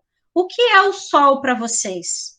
O sol, para mim, é uma estrela, ela falou assim, né, trazendo esse conhecimento já consagrado da escola, da produção científica. e ele disse assim, nossa, que legal, para vocês é uma estrela, para nós ele é o maior Deus. Ficou um silêncio, porque ninguém sabia ninguém tinha ouvido isso. Como assim o Sol pode ser o maior Deus? Então, o céu é o mesmo, mas as interpretações, é disso que a gente está falando, né? Por que que a escola fica carimbando uma verdade única, se o mundo é plural, se as epistemologias são múltiplas, se as formas de viver as problemáticas são múltiplas, né? E, finalmente, a turma do ano passado estava muito interessada de entender quem somos nós, e tentar entender todos os nossos problemas contemporâneos, olhando para a ancestralidade. Então, eles fizeram um mapeamento das suas genealogias, por que que os alunos brancos sabiam se reconhecer como descendentes de italianos, de alemães e de outros tantos europeus, e os alunos negros muitas vezes se deparavam com essa invisibilidade, com esse silenciamento. Então, pode parecer uma articulação difícil, vou dizer para vocês que é, porque nós fomos formados a pensar de outra forma, mas nós temos nas mãos o desafio de começar a provocar a instituição para pensar fora dessa caixa, né? Houve um tempo, como falei para vocês, que eu me segurava um pouco, porque eu estava chegando. Eu estou no momento agora de que eu não vou perder mais um minuto para falar. Um minuto porque quando a gente fala, a gente denuncia o racismo, que vai no dia a dia, no cotidiano, nesses rituais pedagógicos, e um deles é o silêncio, e o outro é a interdição, quando a gente diz que esse discurso não é bem-vindo, quando a gente diz que essa pergunta não cabe aqui, quando a gente diz que o cacique indígena ou o mestre griot, que trabalha com a oralidade, ele não tem nada para contribuir, além de ilustrar uma semana da consciência negra, além de dançar no dia do índio. Então, esse tipo de prática, ela pode até fazer parte dos nossos percursos, enquanto a gente está tentando buscar uma educação antirracista. Agora, nós temos que começar cada vez mais a ousar. Nós somos outra geração. Nós temos que honrar aquilo que os ancestrais propuseram lá atrás. Nós temos que fazer essas vozes chegarem até aqui e realmente construir algo diferente. Algo muito mais comprometido, que inclusive vai denunciar os nossos privilégios, né?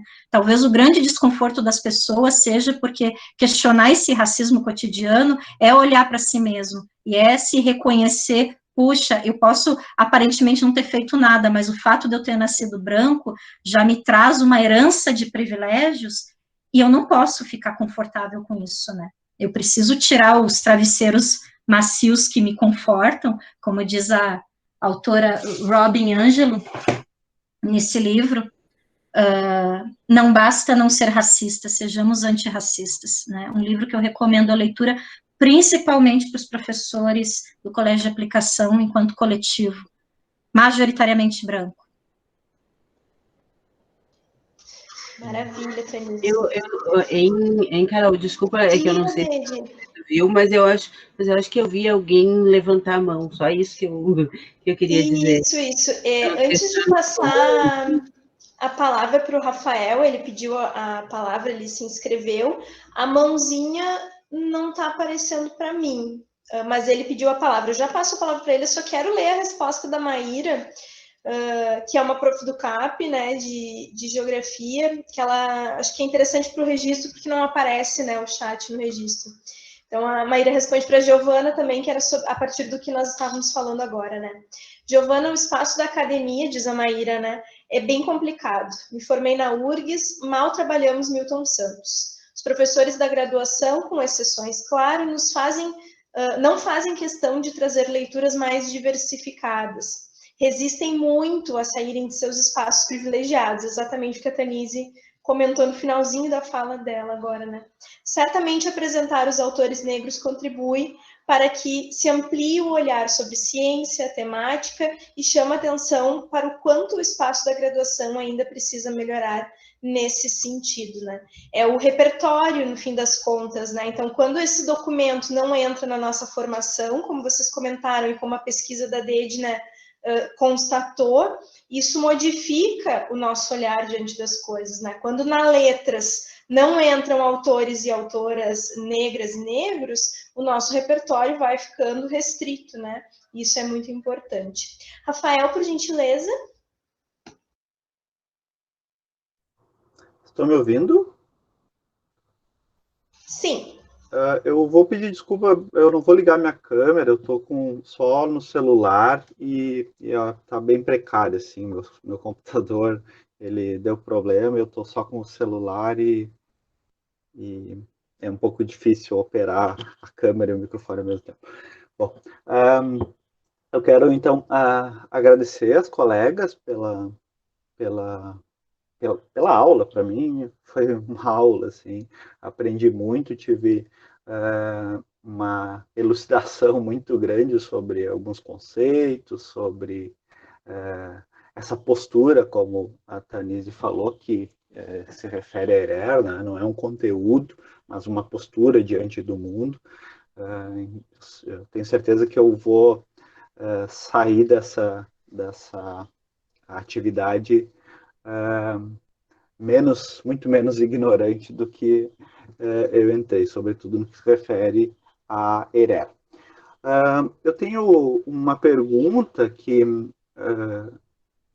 eu entendo que vai ao encontro da questão sulhadora, né, que foi proposta, né, ou seja, responder ou apresentar uma resposta à pergunta o que é Erer, e sem dúvida alguma as colegas responderam a pergunta, pelo menos para mim, ficou muito mais nítido do que a compreensão que eu tinha, mas eu me pergunto também se nós não precisamos também olhar para um outro sentido que essa pergunta aponta, tá? Porque ao mesmo tempo que nós fazemos a pergunta sobre o que é a Erer, né, e apresentamos diversas características e diversos elementos que vão, digamos assim, servir de critério de demarcação para a educação em Erer. Será que nós não temos também que nos perguntar sobre o que não é Erer também, tá? No sentido de talvez termos uma nitidez sobre práticas que muitas vezes possam, até mesmo com muita boa vontade, se apresentar como se fosse Erer, só que no fundo não são. Né? Então eu me pergunto, e essa é a minha pergunta, se nós não temos também de estar atentos da mesma forma em relação ao que é a Erer, mas também o que não é Erer. Tá? Para exatamente não termos que, por exemplo, assumir ou até mesmo ser bastante conivente com práticas que, pelo menos, até que tenham uma boa vontade, etc., por trás, não são práticas para educação étnico-racial. Né? Ao contrário, fomentam os preconceitos, né? E nós recentemente tivemos um caso no Rio Grande do Sul que foi bastante noticiado, que parece ir ao encontro dessas práticas que, no fundo, não dizem nada, não tem qualquer relação com o Erer, né? Mas que talvez o proponente ou a proponente tivesse até uma boa intenção de que isso fosse o caso. Então, não seria o caso também de estarmos atentos para identificar o que não é Erer? Certamente, Rafael, certamente. Eu sei, tu está falando daquele caso lá de Gramado, de Canela, eu acho, né? Das meninas que no 20 de novembro fizeram blackface. Sim, eu acho que isso tem a ver com falta de estudo, tá? Primeira coisa que eu acho é que isso tem a ver com falta de estudo. E tem a ver com aquela coisa também do localizar a coisa na data, entende? Não, e sair correndo para fazer alguma coisa no 20 de novembro, sem ter consolidado nem para si mesma um aprendizado em torno das relações étnico-raciais, daí tu vai lá e faz bobagem. E assim, na boa, tem um velho dito popular que eu acho maravilhoso nesse sentido, de boas intenções o inferno tá cheio, né? Daí, assim, o que adianta boa intenção se tu vai causar um prejuízo tamanho a partir da tua ação pedagógica, entende? Mas enquanto tu estava falando, eu me lembrei também de uma coisa, que é questão de postura. Como a Tanise e como a gente já falou aqui, como a gente viu escrito nas DCNs, né? Eu lembro de um caso dentro da universidade, um professor e uma aluna numa discussão e conversando, e daí daqui a pouco o professor disse assim, porque alguma coisa os escravos. E a aluna disse, uma aluna negra levantou a mão e, não, professor, a gente tem procurado não utilizar essa palavra, né? Não se chamar de escravo porque a gente tem que responsabilizar quem escravizou e porque a gente tem e porque isso não é uma condição natural do negro ou da negra. Isso é um processo de colonização e de submissão, enfim. Então, a gente usa escravizado. E o professor ficou louco e disse que não, que ela estava sendo muito detalhista, enfim, ele entrou no bonde do mimimi, né? O cara entrou no bonde do mimimi, tá?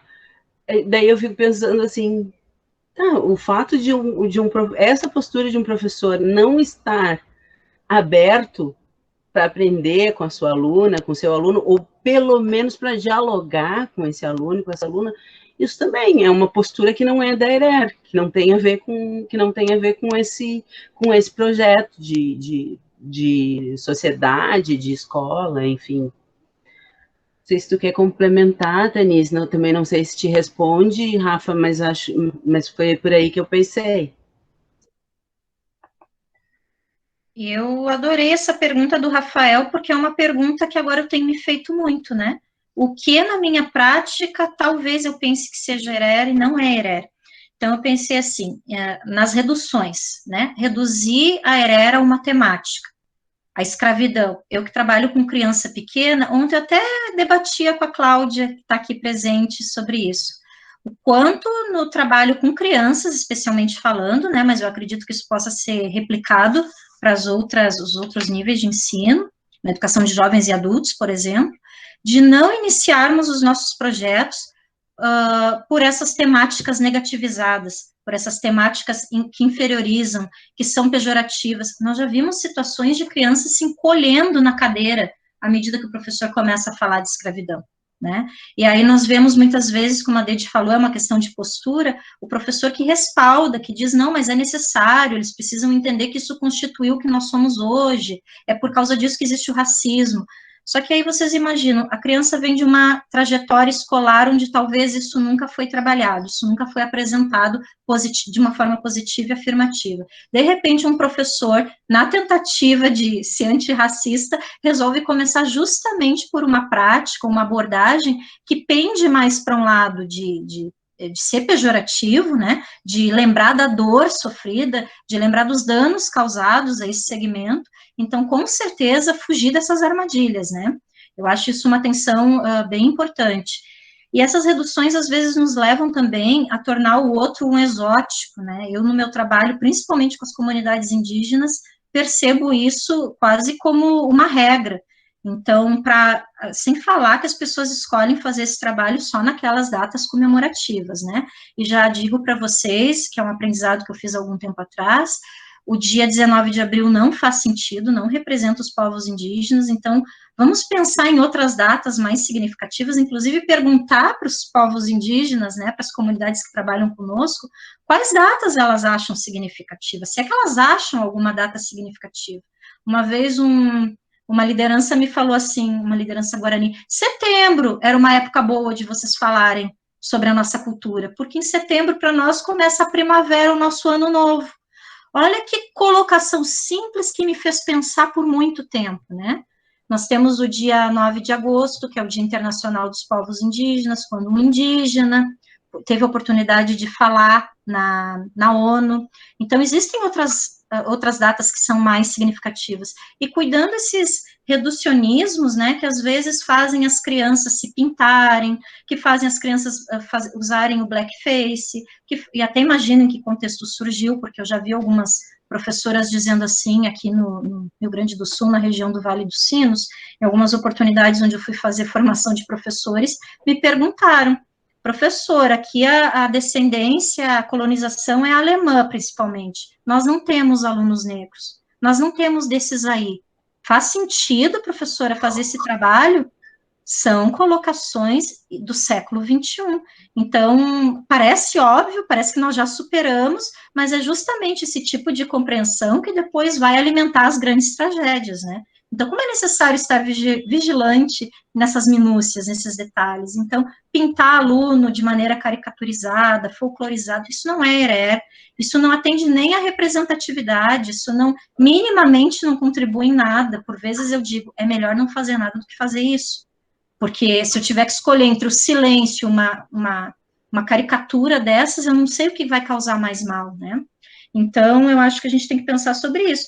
As inferiorizações, as reduções à figura de escravo, a figura somente de folclore, de exótico, muitas vezes até depreciativas ou recreativas. Quem já não se deparou com uma imagem engraçada, debochada, um negro indígena para rir, um gay para rir? Quem nunca viu isso, né? Quem nunca se deparou? Isso não é na escola necessariamente que começa. Isso começa na vida, começa na família, começa pelo conteúdo da televisão, da internet. Então, isso não é herer, é justamente isso que a herer quer combater. A herer quer que prestemos atenção, que não saiamos de forma precipitada tomando decisões e incluindo de qualquer jeito. É necessário fundamentar. Eu acho importante conversar com quem já sabe. Eu fiz e faço muito isso até hoje. Eu tenho as mestras que me ensinaram, como brancas e negras, né, indígenas, como verdadeiras madrinhas do meu trabalho. Então, eu não perco a oportunidade de dialogar com elas,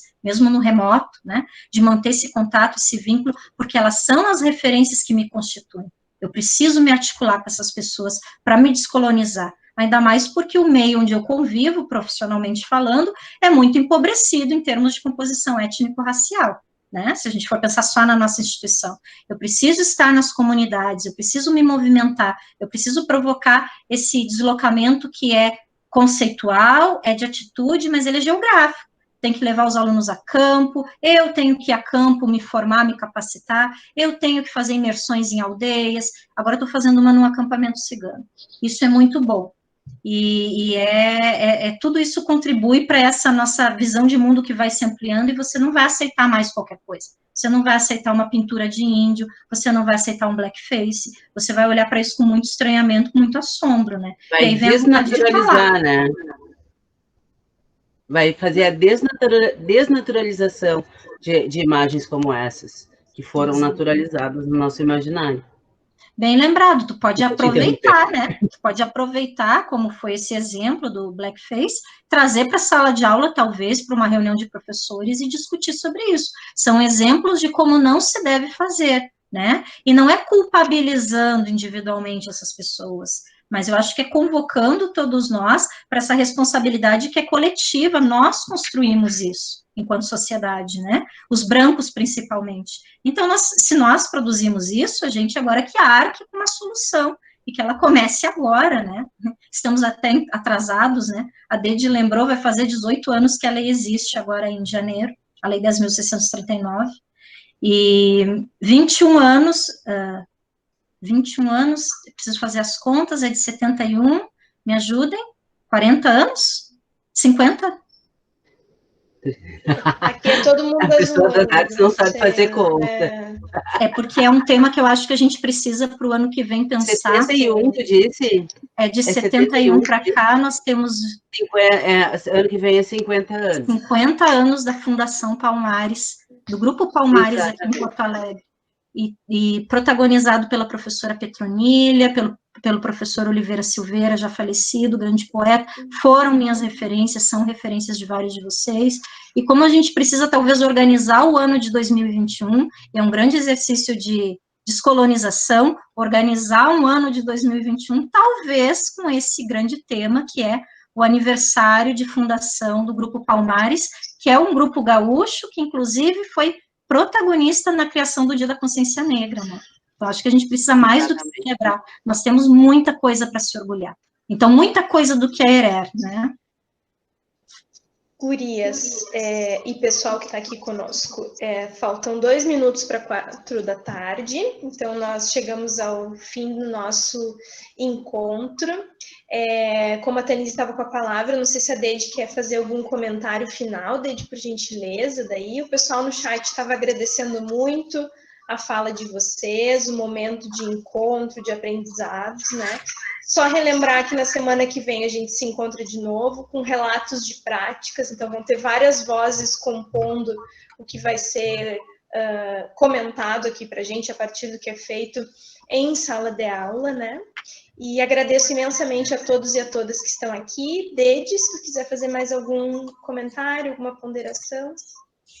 Não, eu quero agradecer mesmo, só simplesmente agradecer pelo convite, agradecer pela atenção dessa plateia virtual, agradecer pela parceria da Tanise, e é isso, sigamos.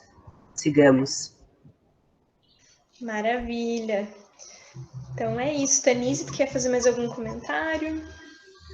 Eu quero agradecer muito, porque eu acho que nós tivemos hoje uma grande experiência, inclusive para nos educarmos e educarmos a outras pessoas sobre essa importância de nos articularmos cada vez mais, né? É mais um exercício de descolonização, superar essa lógica individualizante, competitiva, meritocrática e construir verdadeiramente um trabalho que seja comunitário, numa perspectiva muito mais coletiva. Então, eu agradeço muito pela oportunidade, porque é uma grande maneira de educar pelo exemplo, né? Perfeito. Então, último aviso de ordem prática, não esqueçam de preencher a lista de presença, foi colocado no chat, se alguém não encontrou ali, por favor, peça para a gente, certo? Mais uma vez, muito obrigada, Deide, muito obrigada, Tanise, e nos vemos na semana que vem